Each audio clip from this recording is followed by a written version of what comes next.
Praise the Lord. இன்றைய வாக்குத்தத்த வசனம் நீதிமொழிகள் 18ஆம் அதிகாரம் 22ஆம் வசனம். மனைவியை கண்டடைகிறவன் நன்மையானதை கண்டடைகிறான், கர்த்தரால் தயையும் பெற்றுக்கொள்கிறான். கிறிஸ்துவுக்குள் அன்பானவர்களே, தன் மனைவியை நேசித்து அவளுக்கு உண்மையாய் நடக்கிறவன் வாழ்வில் நன்மையானதை கண்டடைகிறான். தன் மனைவிக்காக சேனைகளின் கர்த்தராகிய இயேசு கிறிஸ்துவின் இடத்தில் ஜெபித்து வேண்டிக் கொள்கிறான்.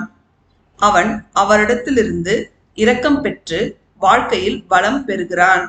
நாமும் அவருடைய வார்த்தைக்கு செவிசாய்த்து அவரின் பிரியமான பிள்ளைகளாய் அவருக்கு பயப்படும் பயத்தோடு அவருக்கு கீழ்ப்படிந்து நடந்து அவருடைய கற்பனைகளையும் கட்டளைகளையும் நியாயங்களையும் உத்தமமாய் கைக்கொண்டு நம் மனைவியை நேசித்து உண்மையாய் நடந்து அவரிடத்திலிருந்து இரக்கமும் கிருபையும் நன்மையும் பெறுவோமாக.